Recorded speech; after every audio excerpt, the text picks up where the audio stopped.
ഞാൻ ഈ പറയുന്ന കാര്യം കേട്ട് നിങ്ങൾ എന്തായാലും ഞെട്ടും. കാരണം ഞാനിത് കേട്ടപ്പോൾ ഞെട്ടിയതാണേ. അതായത് ATM കാർഡ് ഇല്ലാതെ ATM-ൽ നിന്ന് കാശ് എടുക്കാൻ പറ്റുമെന്ന്. കേട്ടപാട് വണ്ടി എടുത്തോണ്ട് ATM സെൻറ്ററിൽ നമ്മുടെ ഇന്ത്യ വൺ ATM-ലാണ് ATM കാർഡ് ഇല്ലാതെ കാശ് എടുക്കാൻ പറ്റുന്നത്. ഞാൻ ചെന്ന് ട്രൈ ചെയ്തപ്പോൾ സംഭവം സത്യമാണ് കേട്ടോ. അതിനകത്തുനിന്ന് നമുക്ക് QR ഉപയോഗിച്ച് നമ്മുടെ ഗൂഗിൾ പേ വഴി സ്കാൻ ചെയ്ത് പൈസ എടുക്കാൻ പറ്റും. അത് മാത്രമല്ല 100-ൻ്റെയും 200-ൻ്റെയും നോട്ടൊക്കെ വിഡ്രോ ചെയ്യാൻ പറ്റുമെന്ന്. അക്കൗണ്ട് ബാലൻസ് 100-ഓ 200-ഓ മാത്രമുള്ളപ്പോൾ ഞാൻ എപ്പോഴും വിഷമിക്കുന്നു, അയ്യോ 100-ഓ 200-ഓ ഒന്നും എടുക്കാൻ പറ്റത്തില്ല. എന്തായാലും ഇതറിഞ്ഞത് കാര്യമായി, നിങ്ങൾക്കും യൂസ്ഫുൾ ആയി എന്ന് ഞാൻ വിചാരിക്കും. സത്യത്തിൽ ഞാൻ ഒന്ന് പേടിച്ചായിരുന്നു, എൻ്റെ ബാങ്കിൻ്റെ ATM അല്ലാത്തതുകൊണ്ട് ക്യാഷ് വിഡ്രോ ചെയ്യുമ്പോൾ എന്തെങ്കിലും പൈസ പിടിക്കുന്നു. പക്ഷേ അങ്ങനെ ഒരു എമൗണ്ടും ഒരു ചാർജും ഈടാക്കാതെയാണ് എത്ര വട്ടം വേണമെങ്കിലും നമുക്ക് ഇന്ത്യ വൺ ATM-ൽ നിന്ന് പൈസ വിഡ്രോ ചെയ്യാവുന്നതാണ്.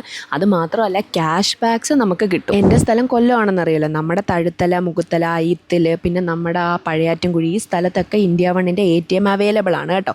ഇനി നിങ്ങൾ കൊല്ലത്തുള്ളവരാണെങ്കിൽ നിങ്ങളുടെ ഏത് പരിസരത്താണ് ഇന്ത്യ വൺ ATM ഉള്ളതെന്നൊന്ന് കമൻസിൽ പറയണം. ഞാൻ ഈ പറഞ്ഞ കാര്യമൊക്കെ നിങ്ങൾ ആദ്യമായിട്ടാണോ അറിയുന്നതോ നിങ്ങൾ ട്രൈ ചെയ്തിട്ടുണ്ടോ എന്നും ഉറപ്പായിട്ടും കമൻസിൽ പറയണം. യൂസ്ഫുൾ ആയ വീഡിയോ ഒന്ന് ലൈക്കും റീഷെയറും ഒക്കെ ചെയ്യുക, അറിഞ്ഞൂടാത്ത ആൾക്കാർക്ക് ഉപയോഗമാവുമല്ലോ. അപ്പം അടുത്തൊരു അടിപൊളി വീഡിയോ ആയിട്ട് ഞാൻ വരുന്നതായിരിക്കും. മറക്കണ്ട, ഫോളോ ചെയ്യുക.